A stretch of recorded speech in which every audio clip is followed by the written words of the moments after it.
Hello everyone. ఏంటి job గురించి మాట్లాడదామని చెప్పేసి ఏదో సౌండ్ చేసుకుంటూ మీ ముందుకు వచ్చారని చూస్తున్నారా? సో ఏం లేదండి, దీనికి ఒక విశేషం ఉంది. ఆ విశేషం ఏంటనేది చివరిలో మీకు వీడియో చూసిన తర్వాత అర్థమవుతుంది. ఎస్, జాబ్ కావాలి, ప్రతి ఒక్కరికి కావాలి. అండ్ ఎడ్యుకేషన్ మీరు కంప్లీట్ చేసినటువంటి ఇంటర్ కావచ్చు, ఇంటర్మీడియట్ మీద కావచ్చు, డిగ్రీ మీద కావచ్చు, బీటెక్ మీద, MBA, MCA, BBA, whatever the course you are doing, మీ ఎడ్యుకేషన్ అయిపోయిన తర్వాత జాబ్ కొట్టాలని ఉంటుంది. మరి ఆ జాబ్ కొట్టాలి అని అంటే మనం కొన్ని పాయింట్స్ కనుక ఫాలో అవుతాయి. ఎందుకు ఫాలో అవ్వాలి అని అంటే, లెటస్ సే మీ క్లాస్ రూమ్లో ఉన్నటువంటి 25 మంది మీ తోటి విద్యార్థులు, సేమ్ గ్రూప్లో ఉన్నటువంటి మీ ఫ్రెండ్స్. సో వాళ్ళు C++ కంప్లీట్ చేశారు, మీరు C++ కంప్లీట్ చేశారు. వాళ్ళు SAP కంప్లీట్ చేశారు, మీరు SAP కంప్లీట్ చేస్తున్నారు. లేదంటే వాళ్ళు జావా కంప్లీట్ చేశారు, మీరు జావా కంప్లీట్ చేశారు. వారు ఒరాకిల్ కంప్లీట్ చేశారు, మీరు ఒరాకిల్ కంప్లీట్ చేశారు. రైట్? అంటే ఒక డొమైన్, ఒక job domain, particular job domain కావాల్సినటువంటి క్వాలిటీస్ ఏవైతే కావాలో, ఏవైతే సర్టిఫికేషన్ కావాలో అవన్నీ కంప్లీట్ చేసుకుని ఉన్నారు. మరి వాళ్ళందరినీ దాటుకొని మీకే జాబ్ రావాలంటే, మిమ్మల్ని ఎంచుకోవాలంటే కంపెనీ, మీ దగ్గర ఏదో సంథింగ్ ఎక్స్ట్రా మీ దగ్గర ఉండాలి. రైట్? సో ఎందుకు ఎక్స్ట్రా ఉండాలి? ఖచ్చితంగా ఎస్, ఎందుకంటే ఆర్డినరీకి ఎక్స్ట్రాడినరీకి పదం తేడా, ఒకటే పదం. అదేంటది? ఎక్స్ట్రా. సో జీవితంలో కొన్ని ఎక్స్ట్రాలు చేయాలి, ఎస్పెషల్లీ జాబ్కు ఉపయోగపడే ఎక్స్ట్రాలు, మంచి ఎక్స్ట్రాలు ఏంటి అనేది నేను ఈరోజు మీకు ఈ వీడియో రూపంలో షేర్ చేసుకుంటాను. ఎందుకు అంటే, ఇతరుల కంటే భిన్నంగా ఉన్న వాళ్ళే విజయం సాధించగలరు. మరి ఎంత భిన్నంగా ఉండాలి? 100% అవసరం లేదండి, 50% అవసరం లేదండి, జస్ట్ 10 to 15, మ్యాక్సిమం 20%. ఇతరుల కంటే మీరు భిన్నము అనేది అవతల వ్యక్తికి తెలిస్తే కనుక, మార్కెట్ కనుక తెలిస్తే కనుక, మిమ్మల్ని ఇలా పట్టుకొని అలా వాళ్ళ కంపెనీలోకి తీసుకెళ్ళిపోతారు. సో ఎంత కావాలి, ఏం కావాలి అనేది అడగటం మీ చేతుల్లోనే ఉంటుంది. అంటే కంపెనీలు ఇంకొంచెం ఎక్స్ట్రా విషయాల కోసం, ఎక్స్ట్రా క్వాలిఫికేషన్ కోసం, సబ్జెక్ట్లో లేనిది, సిలబస్లో లేని ఎక్స్ట్రా విషయాల కోసం వాళ్ళు వెతుకుతున్నారు. అలాంటి యొక్క డిఫరెంట్ కైండ్ ఆఫ్ సబ్జెక్ట్ కనుక మీ దగ్గర ఉంటే ఇన్ఫ్యాక్ట్ ఈజీగా డెవలప్ చేసుకోవచ్చు. ఏంటి అని అంటే, ఈ 4 ముఖ్యమైన విషయాలు I'm going to share with you now. And జాగ్రత్త గుర్తుపెట్టుకోండి, ఈ 4 విషయాలని కంప్లీట్గా అర్థం చేసుకోండి. వీడియో చివరి వరకు చూస్తుండండి. డెఫినెట్లీ మీరు ఈ డిగ్రీ అయిపోయేలోపు, లేకపోతే మీ యొక్క బీటెక్ కోర్స్ అయిపోయేలోపు కనుక ఈ విషయాలని మీ జీవితంలో ఇన్కార్పొరేట్ చేసుకుంటే కనుక you are going to get a job, నాది assurance. So first point, what's the first point? Writing a journal అనేది చాలా పెద్ద పదంలాగా మీకు ఉండొచ్చు, కానీ it's a very simple matter. Thought book, I can say that. ఇదంతా ఏంటి అనంటే, థాట్ బుక్ ఏంటనంటే, మీరు ప్రతిరోజు ఎన్నో విషయాలు చూస్తుంటారు, ఎన్నో ఆలోచనలు చేస్తూ ఉంటారు. అండ్ మనకు తెలుసు ప్రతి వ్యక్తికి 60,000 ఆలోచనలు వస్తాయి అనేది. సో ఈ ఆలోచనలో మంచి విషయాలు, మీ లైఫ్కి ఉపయోగపడే విషయాలు, లేకపోతే ఇది వర్కౌట్ అవుతుందేమో అని మీకు అనిపించేటటువంటి ఏదైనా విషయం అవ్వచ్చు, మీ లైఫ్కి సంబంధించింది. రైట్?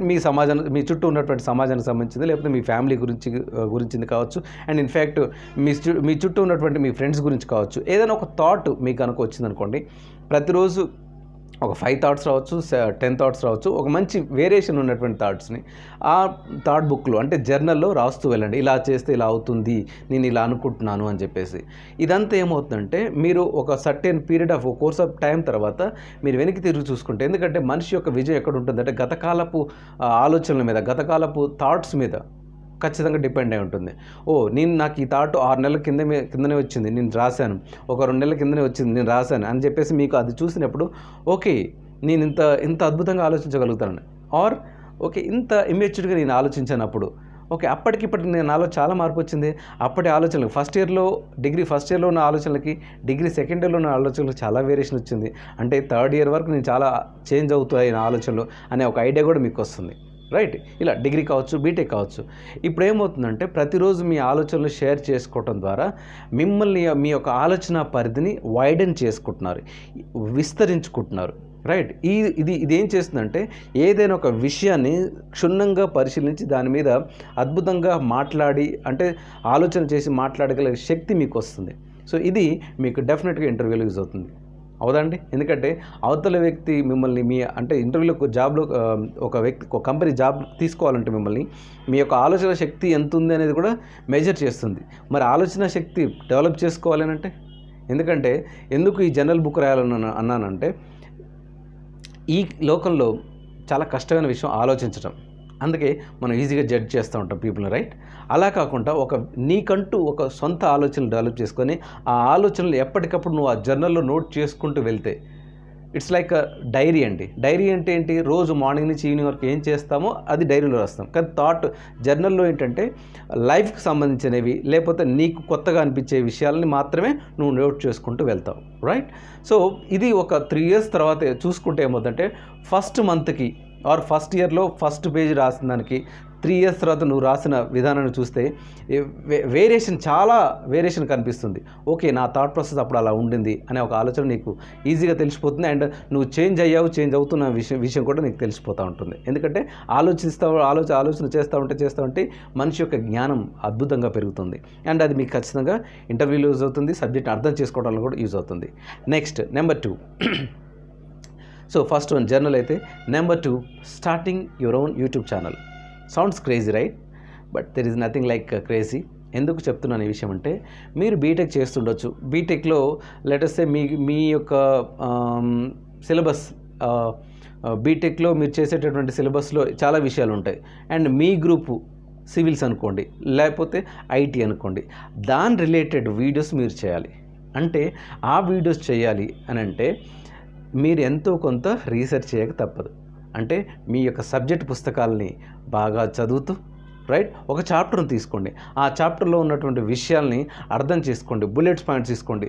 దాని మీద ఒక 2-3 పేజీలు రాసుకోండి. ఆ 2-3 పేజీలని మీరు వీడియో రూపంలో ప్రజెంట్ చేసి అది యూట్యూబ్లో పెట్టండి, రైట్? ఇలా ఫస్ట్ ఇయర్ నుంచి చేసుకుంటూ వెళ్తూ ఉంటే 4 years తర్వాత బీటెక్ అయిపోయిన తర్వాత ఆర్ డిగ్రీ అయిపోయిన తర్వాత ఇదంతా మీకు ఏమవుతుందంటే, రైట్, మీ నాలెడ్జ్ షేరింగ్ ఇతరులకు ఉపయోగపడుతుంది. లేటెస్ట్ మీరు 3rd yearలో ఉన్నప్పుడు ఫస్ట్ ఇయర్ స్టూడెంట్స్కి మీరు చెప్పొచ్చు, రైట్?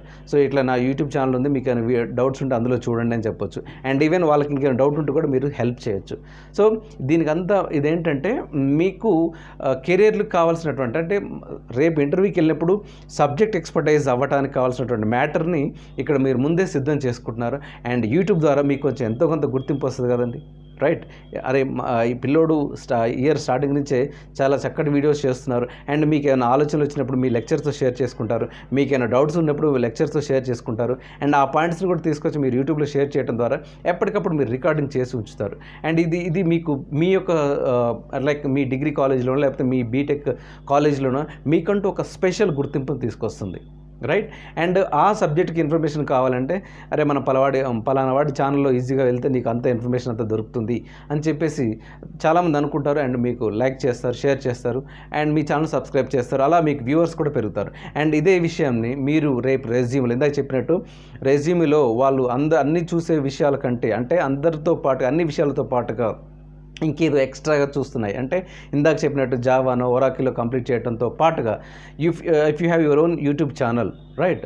సో అది 4 సంవత్సరాల నుంచి నువ్వు మెయింటైన్ చేస్తున్నావు అండ్ ఆ సబ్జెక్ట్ సంబంధించి నువ్వు చాలా విషయాలు, చాలా జ్ఞానాన్ని షేర్ చేసుకున్నావు అనేది చూసినట్టయితే వాళ్ళకి ఏమనిపిస్తుందనంటే, ఓకే, దిస్ జెంటిల్మెన్, అంటే ఈ ఒక అబ్బాయికి లెర్నింగ్ కర్వ్ అనేది చాలా అద్భుతంగా ఉంది, అంటే నేర్చుకునేటటువంటి జ్ఞాన పిపాస ఎక్కువగా ఉంది, రైట్? ఇతనికి ఏం నేర్పించినా సరే నేర్చుకుంటాడు, ఇతన్ని మన కంపెనీలోకి హైర్ చేసుకోవడం ద్వారా డెఫినెట్గా మన కంపెనీకి హెల్ప్ అవుతాడు అనే మెసేజ్ మీరు ఇవ్వకనే ఇస్తున్నట్టు, రైట్?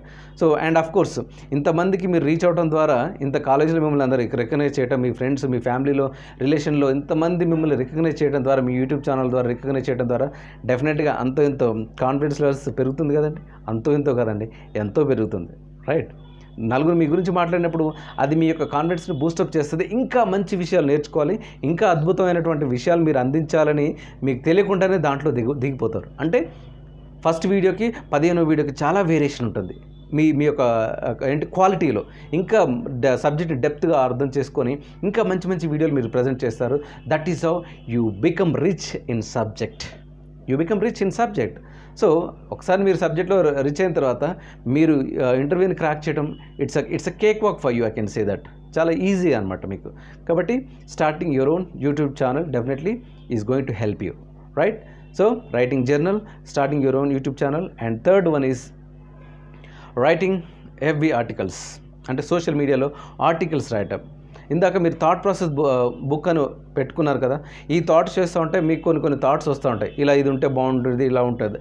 దాన్ని కొంచెం ఇంకా ఎన్లార్జ్ చేస్తూ ఒక విషయం మీద, లేటెస్ట్ అది కరోనా విషయం కావచ్చు, లేకపోతే ఇండియన్ పాలిటిక్స్ కావచ్చు, లేకపోతే ఇండియన్ ఎడ్యుకేషన్ సిస్టమ్ కావచ్చు, లేకపోతే ఇండియన్ క్రికెట్ సిస్టమ్ గురించి కావచ్చు, లేకపోతే వరల్డ్ స్పోర్ట్స్ సిస్టమ్ గురించి కావచ్చు. It could be anything. మీకంటూ ఏరియాస్ ఆఫ్ ఇంట్రెస్ట్ కొన్ని ఉంటాయి. ఆర్ ఈవెన్ ఎలాగో మీరు సబ్జెక్ట్స్ గురించి యూట్యూబ్లో వీడియోస్ చేస్తున్నారు, దాని మీద కూడా మీరు ఎడ్యుకేషన్ సిస్టమ్ మీద, లేకపోతే బీటెక్లో ఎలా ఉండాలి ఏంటి, డిఫరెంట్ కైండ్ ఆఫ్ సిస్టమ్స్ అంటే టాపిక్స్ తీసుకొని మీరు జర్నల్స్ ఆర్టికల్స్ రాయటం ప్రయత్నం చేయండి. రైట్. అలా ఆర్టికల్స్ రాస్తూ ఏమవుతుందంటే మీ యొక్క ఆలోచన శక్తిని వైడెన్ చేసుకుంటూ మీ యొక్క రైటింగ్ స్కిల్స్ని కూడా చాలా డెవలప్ చేసుకోవచ్చు. దీని ద్వారా ఏమవుతుందంటే రేపు ఎగ్జామ్లో రాసేటప్పుడు, ఏదైనా ఎగ్జామ్లో జనరల్గా మనం ఏం చేస్తామంటే క్లాస్ రూమ్లో చెప్పింది వినం. సో ఎగ్జామ్స్ ముందు 4-5 పుస్తకాలు బట్టి మార్కులు కొట్టడం కోసం బట్టేసి రాసేసి అనిపించేస్తాం. అలాంటి కర్మ మనకు అవసరం ఉండదు నిజంగా మీరు ఆర్టికల్స్ రాస్తే. ఎందుకంటే మీకు ప్రతి విషయం మీద ఆలోచన చేసే శక్తి ఉంది కాబట్టి మీకు ఎగ్జామ్ రాయటంలో ఒక పాయింట్ ఇస్తే దాన్ని వైడెన్ చేస్తూ ఎన్లార్జ్ చేస్తూ ఎలా డెవలప్ చేయాలనే విషయం మీద మీకు అంతకుముందే ఒక ఆలోచన ఉంది కాబట్టి దాన్ని ఈజీగా మీరు ప్రజెంట్ చేయగలుగుతారు ఎగ్జామ్లో. మనం చూసాం చాలామంది బీటెక్ చేసిన వాళ్ళు, డిగ్రీ చేసిన వాళ్ళు కూడా tell me about your self అంటే నీ గురించి నువ్వు చెప్పుకోవటం అన్నప్పుడు కూడా చాలామంది తడబడు ఉండటం మనం చూస్తుంటాం. ఎందుకంటే తనను తాను ఎప్పుడూ ఆవిష్కరించుకోలేదు కొత్తగా. రైట్. ఈ విషయాల ద్వారా మిమ్మల్ని మీరు ఆవిష్కరించుకోగలుగుతారు. అంటే ఒక జర్నల్ రాయటం ద్వారా, దాని తర్వాత ఒక యూట్యూబ్ ఛానల్ ద్వారా మిమ్మల్ని మీరు ప్రజెంట్ చేసుకోవడం ద్వారా ఆబ్వియస్గా ఏమవుతుందంటే మీ యొక్క ప్రజెంటేషన్ స్కిల్స్ అద్భుతంగా డెవలప్ అవుతాయి. అండ్ ఈ యొక్క ఆర్టికల్స్ రాయటం ద్వారా మీ యొక్క సబ్జెక్ట్ నాలెడ్జ్ అంటే డిఫరెంట్ కైండ్ ఆఫ్ ఎలిమెంట్స్ మీద, లైక్ రెజ్యూమ్లో అంటే మీరు రాస్తారు కదా ఏరియాస్ ఆఫ్ ఇంట్రెస్ట్, మీరు హాబీస్ అని రాస్తారు. Right. Watching movies or playing cricket అని రాస్తారు. సో డెఫినెట్గా వాళ్ళు అడిగే అవకాశం ఉంటుంది. మూవీస్లో నీకు ఇష్టమైన మూవీ, లేకపోతే నువ్వు రీడింగ్ బుక్స్ అని రాస్తే నువ్వు రీసెంట్గా చదివిన బుక్ ఏంటి, దాని మీద అనాలిసిస్ ఏంటి అని కూడా అడుగుతారు. రైట్. ఇవన్నీ నువ్వు రాసే ఆర్టికల్స్లో ఎస్టాబ్లిష్ అయ్యాయనుకోండి, it will be very easy for you to get a job. Right.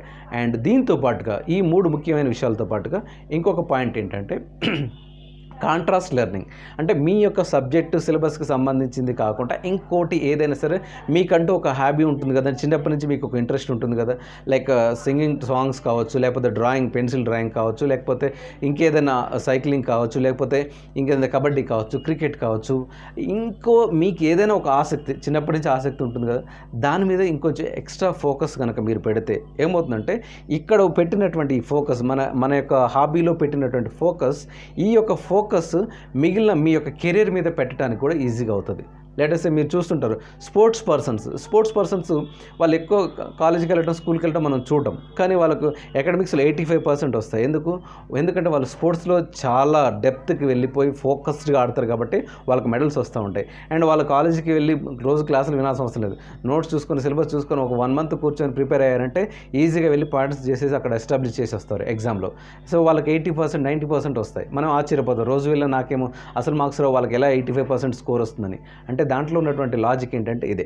అంటే మనం రోజు ఒక ఇష్టపడి చేసేటటువంటి ఒక పని, దాంట్లో చాలా ఫోకస్డ్గా మనం పని చేస్తాం. రైట్. మనకిష్టమైనటువంటి విషయంలో, అంటే ఇప్పుడు నేను చెప్పినట్టు సింగింగ్ సాంగ్ కావచ్చు, కుడ్ బి ఎనీథింగ్, ఏదైనా కావచ్చు. దాని ద్వారా ఏంటంటే మన యొక్క కెరియర్ని ఇంకా బాగా ఎస్టాబ్లిష్ చేసుకోవచ్చు. రైట్. అండ్ ఈవెన్ స్మార్ట్ ఫోన్స్ని ఆపరేట్ చేయడం మీ యొక్క స్కిల్ కావచ్చు. రైట్. దాంట్లో మీరు డెప్త్గా వెళ్ళవచ్చు. వీడియో ఎడిటింగ్ చేయడం కావచ్చు, లేకపోతే ఫేస్బుక్లో ఏమైనా బగ్స్ ఉంటే కనుక వాళ్ళకి రిపోర్ట్ చేయడం కావచ్చు. చూస్తున్నాం కదా ఫేస్బుక్లో లేకపోతే మైక్రోసాఫ్ట్లో బగ్స్ కనుక గుర్తించి వాళ్ళకి రిపోర్ట్ చేస్తే they are paying lakhs of rupees. So ఇవన్నీ ఏంటంటే మన సొంత ఇంట్రెస్ట్, మిమ్మల్ని అది చేయమని కాదు, మీ ఏరియా ఆఫ్ ఇంట్రెస్ట్ ఏదైతుందో దాన్ని పట్టుకుని దాని మీద వర్కౌట్ చేస్తూ వెళ్ళండి. రైట్. అండ్ ఇవన్నీ చేయడానికి మనకు ఎంత రోజంతా అవసరం అండి? మ్యాక్సిమం 2 hours కావాలి, సరిపోతుంది. మనం గట్టిగా అనుకుంటే ఖచ్చితంగా 2 hours ఈజీగా కొట్టవచ్చు. ఎందుకంటే మనం మొబైల్లో స్పెండ్ చేసేది ఆల్మోస్ట్ 5 to 6 hours ఉంటుంది డైలీ. సో దాంట్లో 2 hoursని కొంచెం మార్నింగ్ ఒక 1 hour, మధ్యాహ్నం ఒక 1/2 hour, నైట్ ఒక 1/2 hour కనుక మనం స్ప్రెడ్ చేసుకున్నట్టయితే, అండ్ ఈవెన్ థాట్ ప్రాసెస్, మనం బుక్ ఎప్పుడు రాస్తామంటే జర్నల్ ఎప్పుడు రాయొచ్చు, before going to sleep. Right. Articles ఎప్పుడు రాయొచ్చు, before going to sleep. Right. ఇవన్నీ మనకేమవుతుందంటే వీడియోస్ ఎప్పుడు చేస్తావు, మంచి నీకంటూ మూడ్ ఈవినింగ్ లేకపోతే మళ్ళీ నైటో, నీకు ఎప్పుడు కరెక్ట్గా నీ యొక్క వర్కింగ్ అవర్స్ ఎప్పుడైతే అద్భుతంగా ఉంటుందో అప్పుడు కనీసం ఇదంతా కలిపి ఒక 2 hours టైం పడుతుంది. సో ఇవన్నీ కనుక మీరు చేస్తే definitely that means you are making a sound. వీటన్నిటి ద్వారా నువ్వు సౌండ్ చేయకనే చేస్తున్నావు. అందుకే మీకు ఇందాక సింబాలిక్గా సౌండ్ చేసి చూపించాను. అంటే నువ్వు అంటూ ఉన్నావు మార్కెట్లో అనేది ఓ సౌండింగ్ చేయాలి. ఇతరుల కంటే భిన్నంగా ఉన్నావు, ఇతరుల కంటే నువ్వు భిన్నంగా ఉన్నావు అనేది నువ్వు మార్కెట్కి అందించాలి అని అంటే నువ్వు ఉన్నావు అనే సౌండ్ నీ యొక్క యాక్టివిటీ ద్వారా చేయాలి. సో అది చెప్పడమే, సింబాలిక్గా చెప్పడం కోసం మీకు అది సౌండ్ చేస్తూ మీ ముందుకు వచ్చాను. సో హోప్ యూ అండర్స్టాండ్ ఇప్పుడు ఆ సౌండ్ ఎందుకు చేశాను, రైట్? కాబట్టి ఇతరుల కంటే భిన్నంగా ఉండి సో కొంచెం ప్రతిరోజు కొంచెం చేస్తూ, సార్ ఆల్రెడీ మేము కంప్లీట్ చేసాం, మా డిగ్రీ అయిపోయిందంటే నో ప్రాబ్లం, డిగ్రీ అయిపోయినా పర్వాలేదు, ఇప్పుడైనా సరే మొదలు పెట్టండి, రైట్? డిగ్రీ చేసే వాళ్ళకి, బీటెక్ చేసే వాళ్ళకి రోజు 2 గంటలే, కానీ ఇప్పుడు మీకు రోజంతా టైమే, 6 hours ఉంది, 10 hours ఉంది, దీన్ని మ్యాక్సిమం యూటిలైజ్ చేయండి. 6 months హార్డ్లీగా గట్టిగా వర్క్ చేస్తే పని అయిపోద్ది అంతే, రైట్? గట్టిగా వర్క్ చేస్తే పని అయిపోద్ది, అంటే జాబ్ మీకు వచ్చేస్తుంది. సో మీకు ఈ విషయాలు చక్కగా ఉపయోగపడ్డాని ఆశిస్తున్నాను. And thank you for watching me. And మీకు ఈ వీడియో కనుక నచ్చినట్టయితే ఏం చేయాలో తెలుసు కదా, అదే లైక్ చేయండి, షేర్ చేయండి, సబ్స్క్రైబ్ చేయండి. Thank you very much. Good luck, good day.